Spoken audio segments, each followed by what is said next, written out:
Hi guys, and welcome to episode 2 of According to Blake. If you know me on any other platform, then you know it would not be me if I was not completely honest. So the next 4 episodes actually, we filmed in a podcast studio in Los Angeles, and unfortunately, the podcast studio / production studio accidentally deleted 3 of the 4 videos. Yes, I know.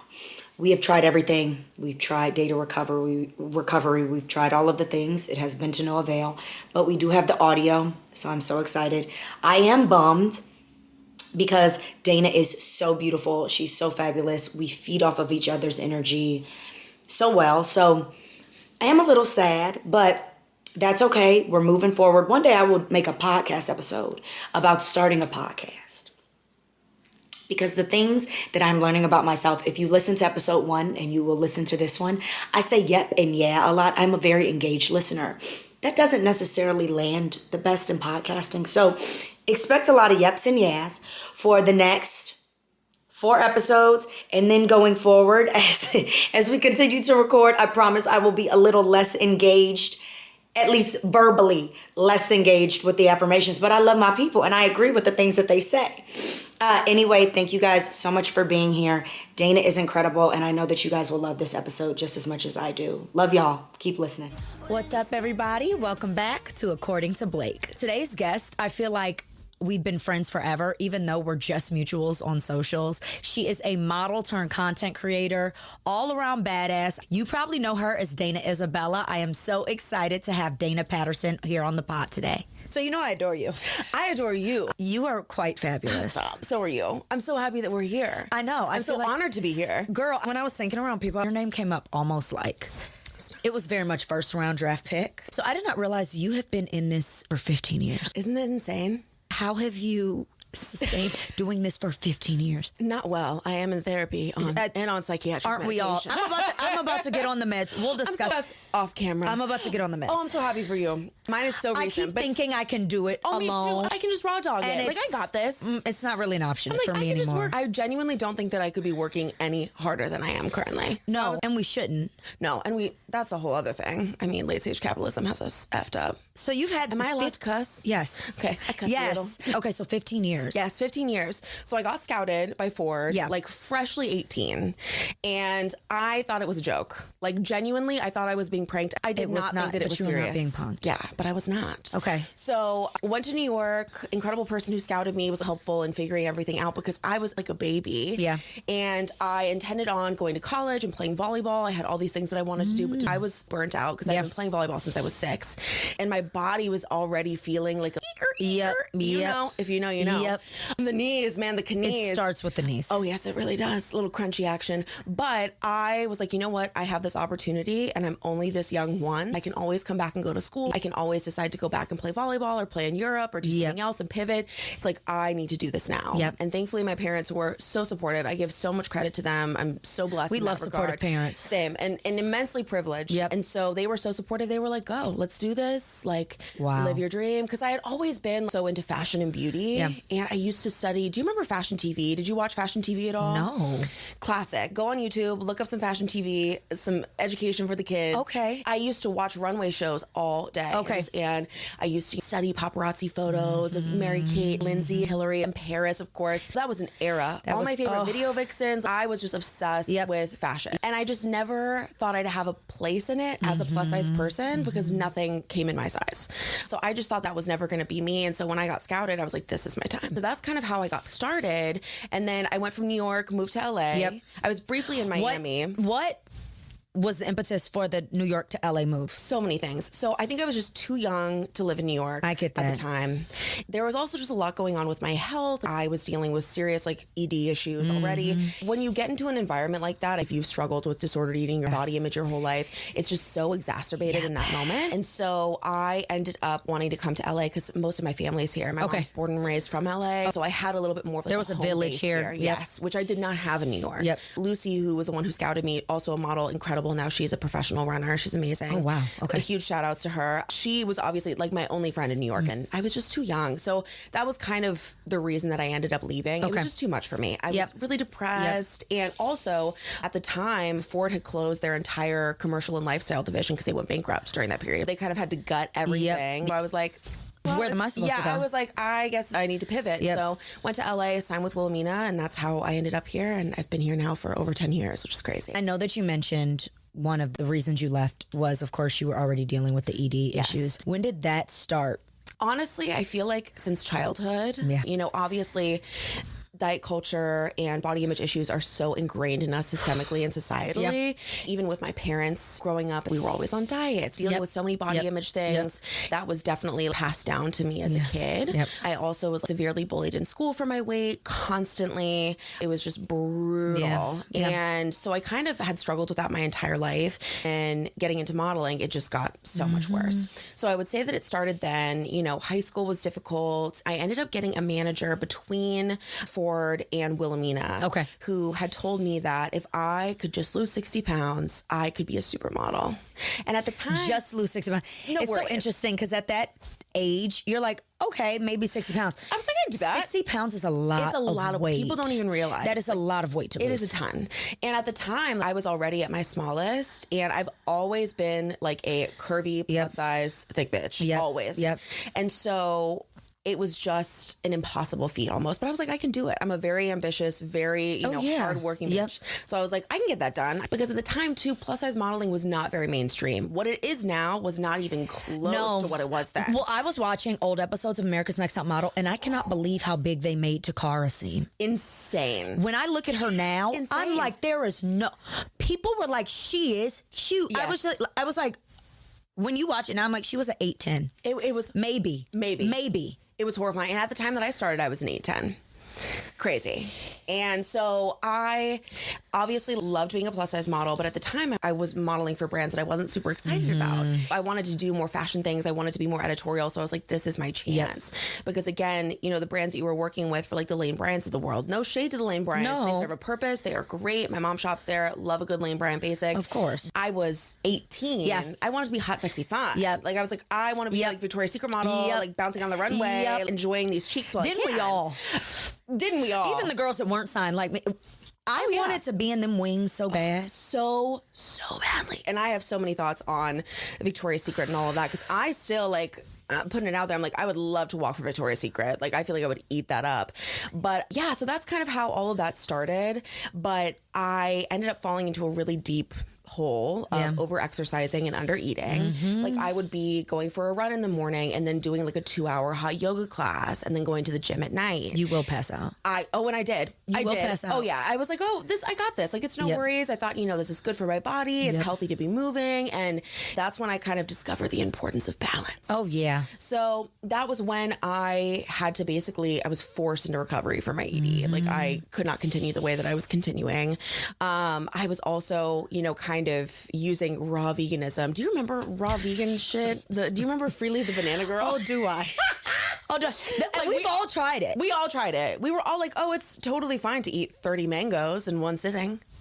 And we did it in a, I will never forget, we did in college, I tried the Beyonce lemonade diet.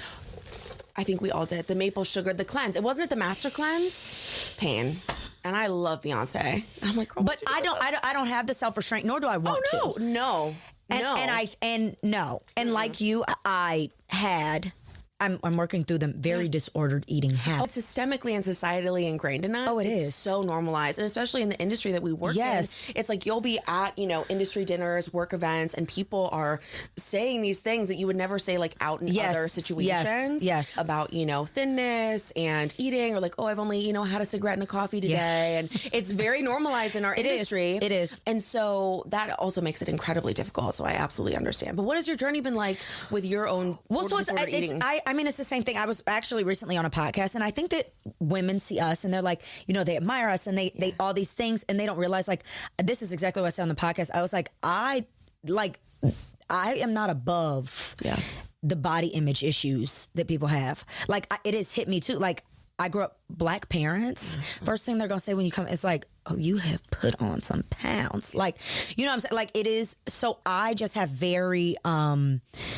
I still hate my body. Like, it is, you know, and I think that it's okay. I think the thing is, like, people like us that aren't supposed to say, I hate my body. What I am learning now, though, is eating good foods because you want to, not with the intention of losing weight, and working out because movement is good for the body, not with the intent of losing weight. Yeah. What I am learning is that it doesn't matter how much weight I lose. I've recently lost a lot of weight. It still hasn't fixed. No. I still don't love my body. Yeah, no. And yes, I like that some things, the way some things fit differently. I'm like, oh, great, this fits like this. But I still don't like my body. It's a trick. It doesn't matter how much I work out. It hasn't fixed anything. It's a societal trick that diet culture plays on us, thinking, if I just lose 10 pounds, if I just lose 5 pounds, if I can just fit into this outfit, I'll be happy. And it'll be fine. And it's all a lie. And that's why like, I have really worked hard to adopt body neutrality, because it really just keeps everything at a neutral baseline. It's like, when I'm unhappy with my body, that's okay. Tomorrow's a new day. I think the forcing people to feel positive about the way they look 24/7 is just an incredibly unhealthy perspective to have on your health and body, etc. And for me too, when it comes to, you know, diet and nutrition and whatever, my biggest thing is adding in and not focusing on taking away, making sure that I'm eating and adding in nutritionally dense foods and not focusing on the restriction. And I think that definitely comes from my eating disorder recovery background, because the minute that you start to feel restrictive, you kind of end up starting to spiral. Oh, the binging and the like, it was like I would come up off these diets and then I'd eat 7 meals a day. Oh, yeah. And not small meals. No, like 7 meals a day. Absolutely. And the spiral just happens. It's a very normal experience for most women, especially because it's so pushed down our throats. I just remember, you know, reading early 2000s tabloids and all the lose 5 pounds in 1 week. They're like, get skinny for summer. Chad wants you to be 70 pounds thinner. And, you know, the Atkins diet was big at that time. Never forget the Atkins diet. The Atkins which really, diet. Like, keto is really like a rebranded like Atkins moment. Let us know peace from the people. It is. But diet culture has just been so ingrained in us as people. So it's like, no matter how much we kind of I always say it's like a fabric of life, and you're working on unweaving these specific strands of things that we've learned. And it's hard. And then you have to repair it all. And it's really a lot of work. I think as people who grew up or were kids like in the early 2000s, all of that is so deep within us. And it's hard to get rid of. So, you know, I never say that I'm recovered from my eating disorder, because it's always going to live within me. It's just constantly like working through the journey and giving ourselves grace. And just being kind to ourselves and being kind to our bodies. You know, I kind of dealing with health issues this year, autoimmune issues and fibro. And this is that age. If somebody would have told me the way my body is like, it's not falling apart. The things that I'm dealing with my body are things that I did not think would ever arise, at least not at this age. I thought I had a couple more years before this started rolling in. At least have some babies. Exactly. And then I can deal with that. So I think for me, it's just like being so grateful for what my body can do for me. And it sounds really cliche. Like, I'm not a huge like positive affirmations girly. I feel like it's been used. Positive affirmations are great, but specifically about the way that you look, I feel like sometimes it can be incredibly surface level and superficial. And we're not getting down to the root of the issue. And so, you know, I just, again, like, body neutrality has saved my life. So it's like in these moments where I could be upset with my body for not functioning the way that I need it to, or having these issues, it's like instead turning it around and just being so grateful that my body is able to, you know, take me here and, you know, take me through life and do things that I enjoy and do what I can. But it's definitely a really, really difficult and complicated. I think also for me too, it's frustrating to see it watered down so much on social media. And I'm sure you've kind of seen what the body positivity movement has like turned into. And I talked about this previously where, you know, body positivity and fat acceptance was really something that was pioneered by fat Black women and queer spaces and marginalized spaces. And it's really been taken over by, you know, the thinner, mid-sized white women who are hunching over in their photos, like, look at this roll. And they're like, I hate those videos where like, it's like look at IG versus real life. And it's like, well, sis, you're never sitting like this. And even if you so it's never going to look like that. And the difference between that and people who are genuinely part of the movement, or, you know, fat or plus size or whatever, is like, I can't tuck it away. this is me all the time. Like, I can't like sit up and then like live in a privileged body and you have a different experience. So it, you know, it's obviously incredibly frustrating for me to watch. And that's kind of why I took a step back from that space, because number one, I didn't want to take up space somewhere where maybe I was, you know, taking the spotlight away from someone else who deserved it. Of course. And being in a space that was not meant for me, but also because I just felt like it had been so watered down and turned into this kind of a way to gain followers and a way to gain a community, which obviously community is positive, but not in this way. Right. So I think for me, like, again, the ED struggles remain, but we are still beautiful. We push. Yes, we push through. Yes. You mentioned it was watered down, but there's also been a lot around body positive influencers who lose weight and their audience seems to hate it. Yes. And it's a lot of pressure. Remy Botter has talked about, a lot of women have talked about the fact that once they choose to, or their body looks different, things change. And I think, so here I have a lot of thoughts on that. My issue, I think, is when you build a platform based off of being plus size and based off of size acceptance, and you build a community of plus size people, I don't think there's anything wrong with losing weight. I think there's an issue with building an entire platform based off of, you know, being a plus size voice and then turning around and saying, actually, I hate myself. I hate fatness. It's terrible and y'all need to get over it. That's the issue. And we've seen it, and it has happened just like that. Yes, because essentially you're using people to gain a platform and to gain a voice, and then you turn around and say, actually, F y'all. Like, I don't need you. I'm going to lose the weight and do what I wanted to do originally. So I think that's the problem that a lot of people run into. I have no problem with people losing weight and doing what they need to do. Of course. For their health. Whatever you want to do with your body. I said this recently to someone else, like, your body is your own avatar. Do whatever you want with it. I truly don't give a you know what? So that, I think, is the issue. And I think, again, like, when you are basing your entire platform off of pioneering plus size issues and then you just basically tell your audience to F themselves, that's where there is a problem. I don't think there's any issue with body positive or, you know, fat acceptance creators making a decision for themselves. And I don't think there's anything wrong with their audience feeling some type of way about it. So I don't think there's anything wrong with it. Do what you want with your body, but just understand that, because I think you can lose weight and still be fat positive and body positive. Absolutely. And still stand up for marginalized groups and marginalized people, and still stand up for, you know, more inclusion in fashion spaces, beauty spaces, etc., and have it not turn around and be this thing where, you know, you're basically saying that you hate fatness. Yes. So, the two are not mutually exclusive. The two are not mutually exclusive at all. So we can stand up for both and do both things. So. I think what people love, what I love about you too, is there's been the conversation around influencers and when they speak up about things and when they don't. Yes. Oh, yeah. And what I love about you, half the things that I be ready to repost, I'm like, oh, it says Dana reposted it too. Every time it pops up, I'm like, oh, of course Dana reposted this too. Yes, of course. You are so unafraid to still speak up about social justice issues and things that so many creators have been told to stay away from, not talk about, just post your content. You don't want to screw it up. But you are proof that you can do both. Oh, yeah, you can absolutely do both. And for me, it's like, if you are not aligned with me as a person and my values, you're probably not a brand or person that I want to work with anyway.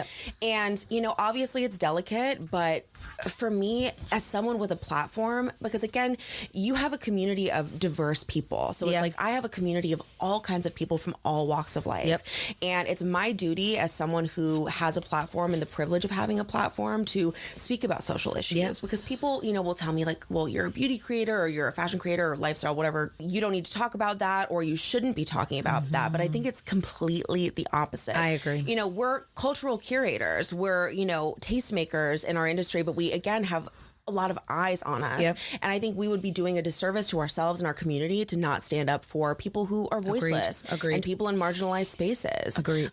So for me, I have never strayed away from that. Have I lost brand deals and opportunities? Absolutely. And that's okay. I relish in it. That's because it's not meant for me. Bills get paid. Bills get paid, Pocket's baby. still fat. Yes, pocket's still fat, ass still fat, brain still very fat. Okay, a little smooth sometimes. But I just have no concern surrounding that, because I would rather work in a different industry than not be true to myself and stand up for what's right. So... Well, you're the beauty girl. Yes. Specifically the hair. Yes. Oh, yeah. Let's talk hair. Oh, yes, absolutely. So when did it become this hair health? Yes. not even journey. I won't even call it a journey. But at what point were you like, oh, let me share my tips because clearly it's working for me. It can help the girls. Yeah. So I started the Hair Science series because I am obsessed with the science behind beauty. At the time, it was really about hair. And I was going through my own hair journey where I had been blonde right before COVID happened. I was dealing with a lot of hair breakage, a lot of hair damage, and I really had to hone in on what I was going to do to handle this. You go online and you see a lot of opinions of, what people like. And they're like, oh, I like this product. I like that product. But I'm like, okay, what works based off of the data? What are these ingredients that I can pull together and tell people about that are backed by science? And so that's kind of how Hair Science with Dana was born. Love. And, for me, I feel like there is a lot of classism within the beauty world where people will tell you, well, drugstore products aren't good enough, or you need to be using this or that. And it's just not true. The data shows that from afro-textured hair to fine, thin hair like mine, that all hair is essentially the same at a molecular level. Yes. And so it responds to similar ingredients. Yes. I'm a firm believer that it's really all about porosity in regards to picking products. That's like the biggest tip that I can give is like pick your products based off of your porosity and you will have the best time. It's not even about texture necessarily. It's really about porosity. That's not what they're teaching us. Oh, no. And there's just so much misinformation out there, but there's also a lot of kind of lack of information and lack of data. Where it's like with my line, I would love to get some clinicals out there about, how does water affect hair? Like, do we need hydration in the hair? Hair is just protein and water and it's dead. Okay. People will act like it is alive, like skin. I'm like, no, it is not. Dead it's protein dead. And cells. So it's not coming back alive for you. No. But that's how it originally started. I've been so grateful to help people with this information because hair is such a spiritual and important thing for confidence. It is like your crown. I wanted to give people results that they feel excited and proud of. So. Okay, 3 products. Yes. Okay, 3 products. So number 1, this is going to be hard. I'm going to give like little categories. Smatterings, okay? That is fine. So for me, a couple of my favorite shampoos, the K18 shampoos. Have you tried them yet? K18 is so good. And to your point, they have gone to a molecular level, which is why Black women, white women, Asian women, all of us love it alike because it works for all of our hair. Exactly. It's an incredible product. The shampoos I love, the detox shampoo, the peptide prep. I don't love the damage one, but those two, the peptide prep and the detox, amazing. Okay. Also, have you tried Davines products yet? So I tried Davines hair oil in 2017. I remember the year because I was calling it Divines. Yes. And I was working in the beauty closet at Glamour, and I will never forget my boss had come in and I was like, a package from Divines came in for you, and she was like, Davines, and I was like, perhaps. You're like, I don't know. Perhaps it was Davines. So yes, I've tried their hair oil, but that was years ago. I haven't tried. I've tried their products. I would definitely go back and try. I love their. They have a line called Love, and it's for curly textured hair. Okay, it is delicious. I think they have a silicone free and one that does have silicones. I'm a silicone girly. I don't mind silicones. Yes, I don't mind silicones. It's all about figuring out which ones you like. Yes, because some people love dimethicone, some people prefer amodimethicone, which is a much lighter texture. It really just depends on your porosity and what works for you. But I love the Nunu line as well. The Nunu shampoo is absolutely incredible. Highly recommend. Smells amazing. Very nourishing. We're learning. For drier textured hair. We're learning. Iconic. In regards to masks, I love the Pureology 21 Benefits Color Fanatic Mask. I talk about this all the time. It's one of my favorites, and I feel like I can recommend it to all textures of hair. It's really amazing. Okay. It's super nourishing, but it's light. Okay. So it's not going to make your hair feel heavier weighed down if you have thinner, finer hair, but it's great for all texture. When I want my hair to look incredible, that's the product that I use. Okay. K18 bond builders are so important. K18. K18. Like, I absolutely love a bond builder. K18 is one of my favorites. I also like a Prey. Have you tried a Prey yet? No. EPRES. It's and the reason I love it is because it cuts through product. So you basically soak your dirty hair in it, wait 10 minutes. If you can overnight, amazing, but you don't have to. And then you just wash it out, shampoo, and condition, done. Fresh hair. That's my one issue with K18 is because I need like a conditioner and like a leave-in. And it's just like, sometimes I'm like, okay, I have to shampoo K18, then conditioner. A little bit of a pain. So the thing that I love about a Prey is it's quick, easy, done and dusted. Okay. And then an acidic glaze. Have you tried an acidic glaze yet? So a lot of, when it comes to like hair repair and bond building, a lot of it is just like the citric acid products from Redken. Okay. Because they're all under the L'Oreal umbrella. Right. So L'Oreal has one at the drugstore as well, but they're basically just using AHAs to help seal the cuticle. This is why I talk so much about low pH hair care, because the pH of your products is like really what matters. They don't tell us these things. Oh, they don't tell you, because it's all about marketing. Yeah, that's why I'm sitting here like, hair. Yes. It is truly like a deep-seated passion of mine. That's why the series even started, because I really do love it. Yep. So it's like, even amongst friends, I'm like, okay, we're going to get you this, we're going to get you that. Like, I always talk about, like, and you're the same way, the real influencers are the ones who would do it in real life. It's I'm going to try anything. Your friends are calling you. They're like, hey, I'm at Ulta. Like, what can I get? Yep. You know, I'm at Starbucks. The amount of times I get FaceTimes and my friend's like, I'm in Sephora. Yes. I'm like, oh, okay. Like, well, let's walk you through I'm it. like, okay, wasn't prepared, but I'm ready. So I really, really love an acidic glaze, because basically it helps seal the cuticle and kind of help repair those bonds that have been broken. So it just makes your hair look super glossy, super soft and shiny, but it's not going to weigh your hair down. So for people who have really fine, thin hair, you may be able to use an acidic glaze just as your conditioning step and be done. Some of them have like conditioning ingredients in them as well. But that's also why I recommend low pH shampoo, because a lot of shampoos are higher on the pH scale, making them alkaline. So say like Head and Shoulders is at a 9, where like the Nunu shampoo or Bay, which is another one of my favorite lines, they lie between about like a 3.5 to a 5.5. Is that the range that you want to stay in? 3.5 to 5? Yes. 3.5 to 5 are the magic numbers. 3.5 to 5, yes. So, and there are tons of drugstore products too, like the L'Oreal Elvive is from a 3.5. Okay. A lot of times you'll see keywords like pH balanced. Generally, that's what that's going to mean. And so most of L'Oreal's products at the drugstore are all pH balanced. So that's another really good thing to keep in mind. Is there an app that you use? No, because what's that one app that all the girls are to figure out, but they've been saying it's, I know. Is it the Yuka app? Please don't use the Yuka app. I know. Everybody is, people have been saying not to use it because it's just misleading in the facts. Yes, it's misleading. It's a lot of times spreading misinformation. The EWG is the same way. They're cherry picking studies that, again, another thing that's really tough is that data is not meant to be read by like you and I. No. It's meant to be read by, scientists, like, and I am not a scientist yet. Yep. Who knows what's in store for me. I see it though. Yeah, I see it though. So it's like, I understand. Here's the thing. I don't shame anybody for using apps like Yuka or reading up on the EWG, because I understand that you're concerned about your health. You're concerned about the products that you're putting on your skin and how they're affecting your health. And so I totally understand that. So I think what makes me upset is that a lot of these apps are taking advantage of vulnerable people and spreading misinformation about ingredients that are great. Like Parabens, for example. Parabens is our most well-studied and efficacious. They tell us parabens and sulfates are the worst thing you could ever do for your hair, and for your body, for your face. Are literally just an effective surfactant. Like they are no different than the other surfactants that are in your products. They're just other more gentle, olive derived or coconut derived. And a lot of people can't use those because of allergies. So sulfates are great. They're just an effective surfactant. I love a sulfate. You got to clarify your hair, y'all. I feel like I already know what your answer is, because I feel like people have been talking about this for years. Coconut is always, and people are like, stay the hell away from coconut. So here's the thing is that coconut oil is not as bad as everybody makes it out to be. Okay. I will say, I don't think you need to be drenching your hair in coconut oil. So basically what happened with the coconut oil thing, because I used to be anti-coconut oil too. So before I started this series and really started getting into the data, but they were saying that it was over proteinizing your hair.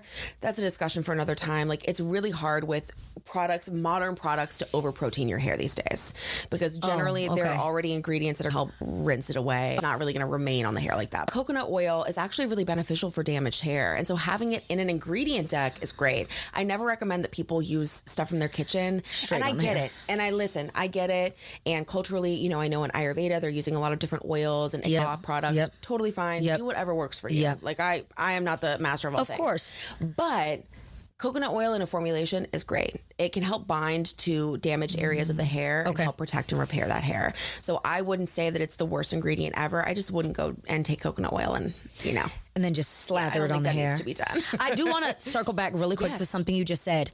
So the protein treatments, because we have been told, don't over protein treat your hair. It will fall out. Hairstylists will tell you that still to this day. But again, they're not scientists, right? So here's the thing. That was an issue probably 30, 40 years ago, where products were formulated very differently. But the way they're formulated now, there are ingredients in products that help rinse any excess protein or ingredients away. Otherwise, your hair would probably feel like like straw. So protein, essentially is a conditioning ingredient similar to, silicones, etc. Okay. Where I always compare it to like repaving a road. Say you're on asphalt and there's a hole in it. Protein can go and help kind of fill that hole in, allowing your hair to be more strong. You're and explaining healthy. it to those of us who are like, what? Oh no, what but that the hell was are me we talking too. about? Okay. So I need to explain it the way that I need to understand it. So basically, the way formulations are made now, the excess will rinse away. So you're not going to over-protein your hair. Got it. Most formulations, even if it's not something that's like a protein treatment, has some sort of form of protein in it. Okay. Or amino acids. Okay. So I would not necessarily stray away from protein because you're scared of over-protein your hair. I wouldn't do like a protein treatment daily. Of course. But most products have a good balance of protein and conditioning ingredients in them already. When you're reading an ingredient deck, you'll see, amino acids, keratin, wheat protein. They're generally going to be even in the formulations that you don't think they're in, because they don't really list like protein on the label in the marketing. So yeah, I don't think it's something that's necessary to be concerned about now. 40 years ago, absolutely that was an issue. Right. But formulators do their job really well, and it's not something we need to be concerned about. Do you remember that protein treatment that you would put on your hair and it would get rock hard? Oh yes. What was that called? And it had that smell. Oh, it was terrible. I forgot I will never forget that description. My mom used to, because again, that was back when they were like, don't do it too often. And your hair would almost feel like strings. And it's still important to have a good balance of moisturizing or conditioning ingredients and bond builders as well. And that's another thing too, is that people think that bond builders like Olaplex, K18, etc. are conditioning products, but they're not. You definitely need additional conditioning products. People be like, this didn't make my hair feel good. I'm like, it's not conditioning it. It's rebuilding those bonds to help strengthen the hair, but it's not necessarily going to give you that slip and flexibility conditioning ingredients do. Specifically, silicones are my absolute favorite. I'm like, justice for silicones, like one of my favorites. They get a terrible rep. Like they're going to make your hair fall out, cause all kinds of issues, but they really are one of the most effective ingredients in hair care. Have you tried like silicone mix? Oh, girl. Yeah, silicone mix is that girl. Yes. For the girlies where we used to go to silicone mix. Yes. And it was so cheap. So like when I used to buy the cheap bundles, as we've all experienced. Yes, absolutely. They'd be like, girl, just silicone mix it. Leave it on overnight if you really want to revive the hair. It's the best. And so, all of those products have been demonized essentially to sell you. And that's kind of the clean beauty thing too. Yes. Is they are demonizing other ingredients and products to sell you something newer and more expensive. And there are great natural ingredients out there. We're using some great natural actives in our products, but we cannot demonize the iconic cheaper ingredients that just work. Silicones are incredible. Sulfates are great. You gotta clarify your hair. Huge fan of silicones. Justice for silicones. So we're gonna transition a little bit because you just completed your first year of your 30s. Yes. And everybody says it gets better than this shit that is the late 20s. I don't know how much I got left in me. Well, thankfully, you're going to turn 30 soon. When's your birthday? December 15th. I'm a Sag. Oh my gosh, one of my best friends is a Sag. I love Taurus women. Oh, me too. Me too. And I love Sag Not women. Taurus men.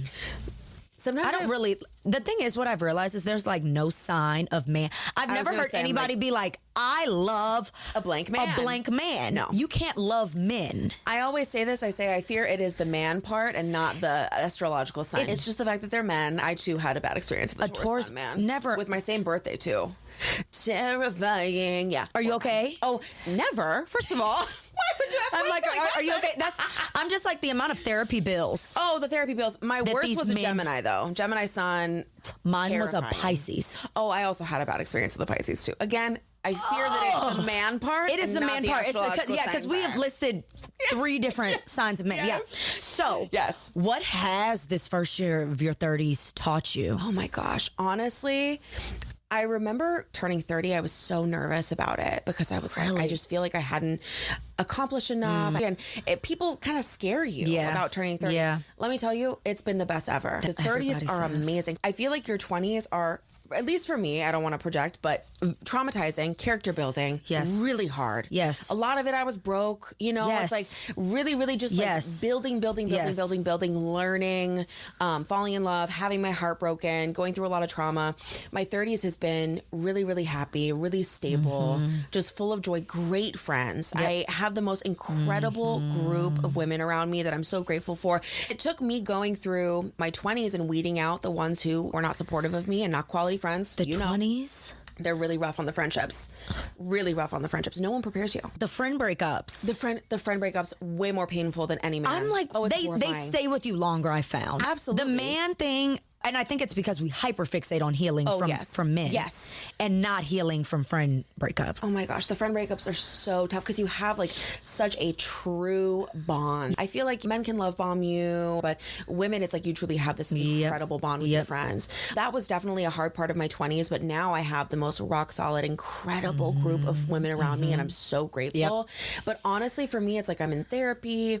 I have found success in my career. I live in a place that I love. I'm not stressed about the things that I was stressed about. And so for me, the 30s are truly where it's at, because also you're not taking the shit that you used to take in your 20s. No. I was telling my therapist the other day, I'm like, I can't even accept less than what I deserve now, because I just can't. You're not even wired like that I'm not anymore. even wired like that anymore. So it's like, as much as I wish as I could have, like a, like little hookup, little situation, so that's soul what me and my won't even best let me friend were have saying. it.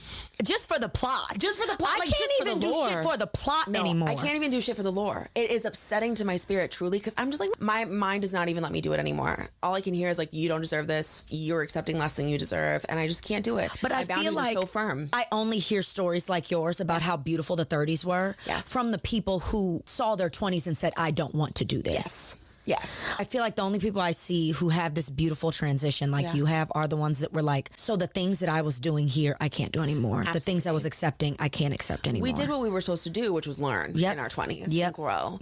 And a lot of people kind of remain in their 20s mindset and never grow out of that. But for me, it's like, I want to progress. That's one of my biggest things just in general, whether it's my career, my personal life, personal growth. I want to grow and be better and continue to elevate myself. And that doesn't necessarily mean, everybody thinks about that in like money. Yeah. It's like, that's not just the only way. Like, I want to be richer. Well, that's why it's all these rich, broken men walking around. Girl. I mean, it's a lot of rich, broken men. Oh, all of them. Like, I'm like, the money, because they do view it as, I have done the work once I've made the money. Yes. And the sad part is that really is like patriarchal ideals bleeding into our dating culture. Men are taught that if you have a lot of money, you can have anything that you want. In a lot of ways, that is true. Because again, we do live in a society that upholds those kind of ideals. But it's so sad for men, because I feel like men are not allowed to experience true love and true companionship. I always joke, like, most straight men don't have real friends or hobbies. They don't know shit about each other. They do not. Literally, I could be like, oh, your friend's having a baby. Your friend's like, girlfriend's having a baby. Yeah, I just found out. She's like about to give birth. What are they having, a boy or a girl? I don't know. Like, you didn't think to ask? No, they genuinely don't have the kind of depth and companionship that women do in their friendships and in their lives. And it makes me feel so sad. And I think that's why they go into a lot of relationships just not even knowing how to have that emotional intimacy and emotional connect. Even if they would know how to administer that, they don't know how to do it when you're in it. You know what I mean? It's like, once you're in the relationship and you understand that, because I've dated guys who were in therapy and supposedly doing the work, but the reality is like, they kind of get to the point where they think that they can be emotionally intimate with you, and then it's just really clear that it cannot be reciprocated in the way that we give it to them. And it's sad. They're very missing out. It's so very sad. Are you dating? I am dating. Yes. I wouldn't say I'm not dating anyone specific. Okay. Got to build the bench up first. Yes. But for me, so I was in a 4-year committed relationship through COVID, and now I really am just like having fun. I'm in my like Samantha Sex and the City era. Yes. Like, I'm so focused on my friendships and like the wealth that I have in my life with my family, my friendships, my career. Like, a man is just extra. Yes. But I would love to be, in love again. Like, I'm a firm believer of being in love. I know that it's out there for me. But right now, I'm just having a good time. Like, I want to have a hot girl summer, enjoy my time, and just have fun and kind of get back into the dating scene. What about you? Are you dating? Give me all the tea, girl. No? No. Yeah. Let me tell you something. I'm ready.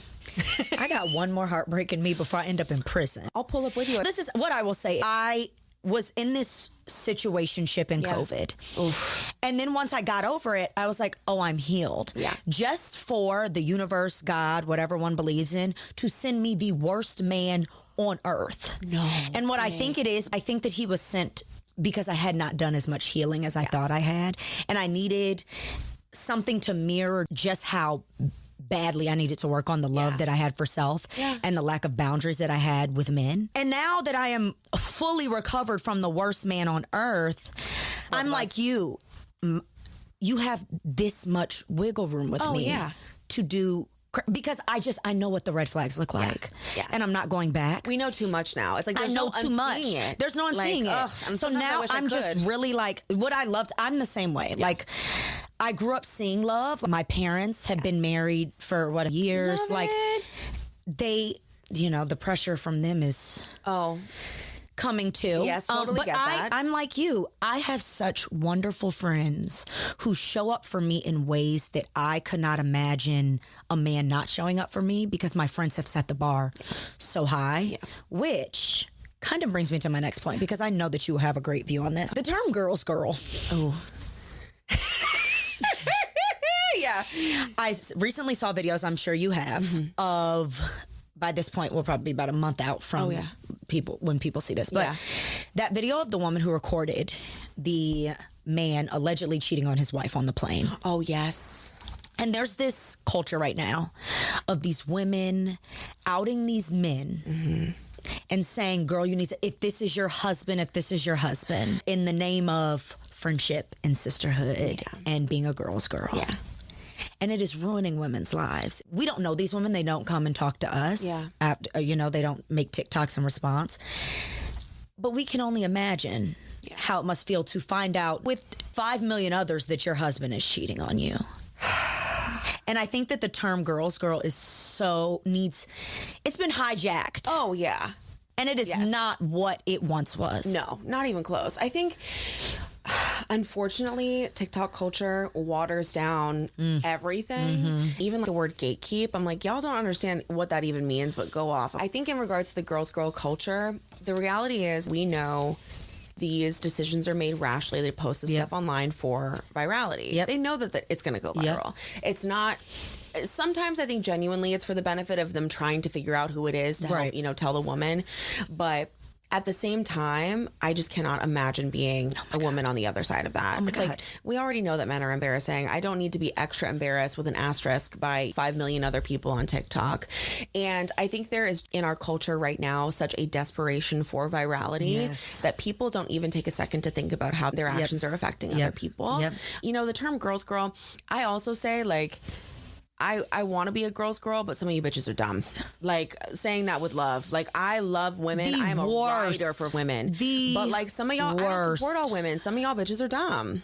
Like, can't stand you. Can't stand you. And you can't stand women. Exactly. Secretly, they are deep down deeply misogynistic. Oh, my God. I agree. So that's kind of where I lie with that. It's like, I think that we should judge by a case-by-case basis whether someone is a girl's girl.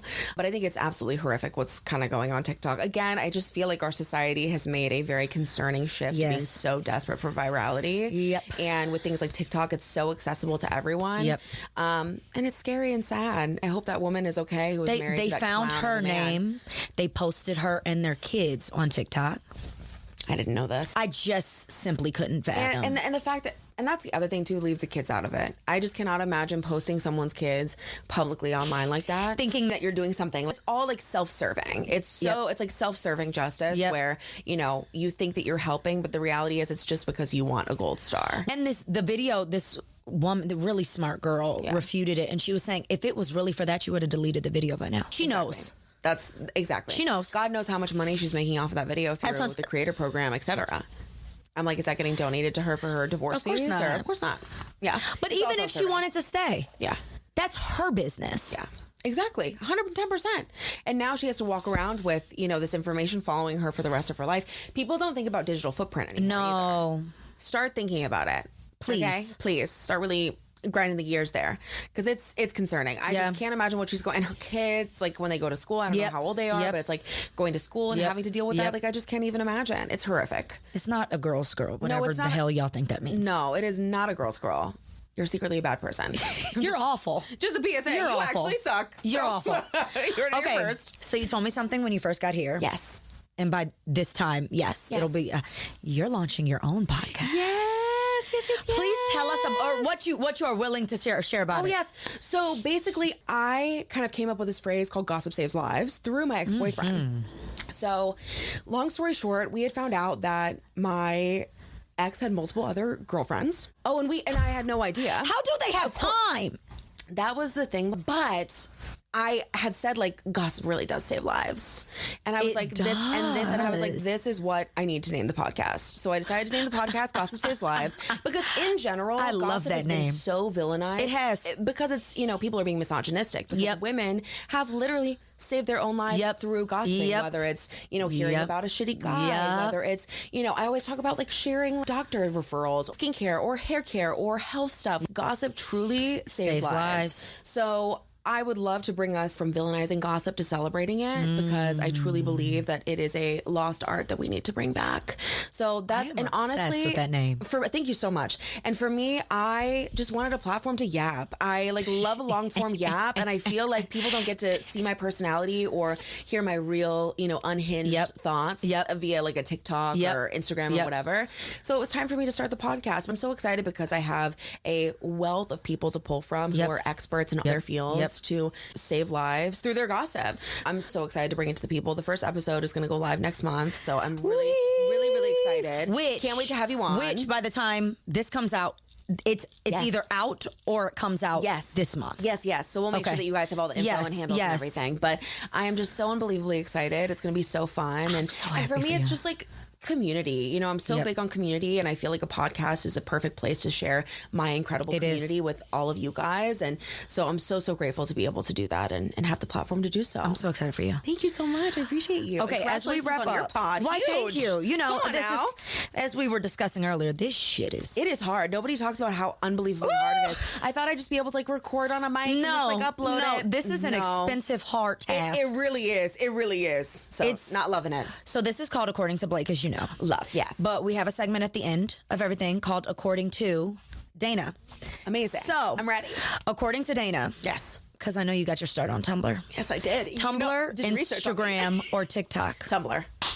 Done. The bad bitches started on Tumblr. Now, I didn't, but I'm still a bad bitch. You are but still the a bad bad bitches started on Tumblr. Yes. And I like love to show off my longevity because I'm like, baby, I've been here since the dawn of time. Okay, I'm the crypt keeper of social media. Y'all could never. But Tumblr was just so fun because it really, granted, scary in a lot of ways too, but it was just so fun because we weren't doing it for anything. Yep. It wasn't like for money or, for fame. It's like we were literally just like on the platform to be on the platform. I miss sharing photos for fun. That's when we would post ice cream cones. Yes, ice cream cones with a filter. That's it. A random quote, post. Like it literally was always so random, but it was so fun. It was always so fun. So I would say Tumblr. TikTok after that, Instagram last.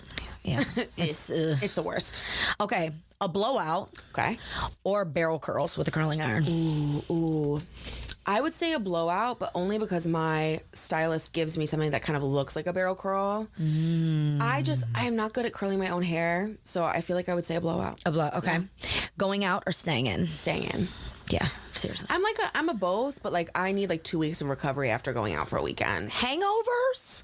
That's why I don't even get drunk anymore. No, I don't even get drunk I'm not anymore. doing this. No. I don't have 72 hours to dedicate to a bed. No, it is terrifying. Once I was like talking to this guy who was 27. Yes, I made a mistake. Oh, that was. But I remember saying, Canon event. What do they call it? What do the kids say? Canon event. Canon event. A mistake was made, but I had made a joke about how bad my hangovers were. I was like, we're gonna need a full day of recovery, after we go out. And he's like, what do you mean? He's like, I've never had a hangover. Okay, well, just wait until you're 30. Okay. Well, see, but the thing is, 28 was when the hangover started for me. Mine really started at 27 So he's in for a goddamn. Now, men have a little bit more time. Yes. Oh, but he's in for the ride of his life. Oh, yes, no question. So I don't really drink like that anymore either. Like, it's not really fun. No, it's not fun anymore because I know that recovery day is coming and it's hell. It's horror, babes. So where can the girls find you? Oh my gosh. On my TikTok, Instagram, YouTube, all under Dana Isabella with 3 A's. So desperately wish I could just have my full name, but whoever has Dana Patterson won't let me have it. Okay. And you know it's illegal to sell it? Or not illegal, or you can get banned or something like that if you sell it. So silly goose. We're trying to go through Meta right now to get it, but it's a process. Like, does anyone even work at Meta? Like, is there confirmed? Like, because it's always I feel like so we hard. all used to have a plug, and now nobody has a plug. They wiped out the plugs. They got rid of our people, and it was very upsetting. So yes, Dana Isabella with 3 A's at the end, okay, on all platforms, and then Gossip Saves Lives for the podcast. So I adore you. I love you so much. I am so This happy brought me that you so came much joy on. to be here. I'm so happy I you want came you to on. come to LA more, please. Yes, because I'm coming to be on Gossip Saves Lives. I know, I got exactly. some shit to say. I know. I was like, we're gonna have like a 3-hour episode. I got shit to say. It's hard to take me down to 1 hour, but yes, I would absolutely love that. I cannot wait. I adore you. Thank you.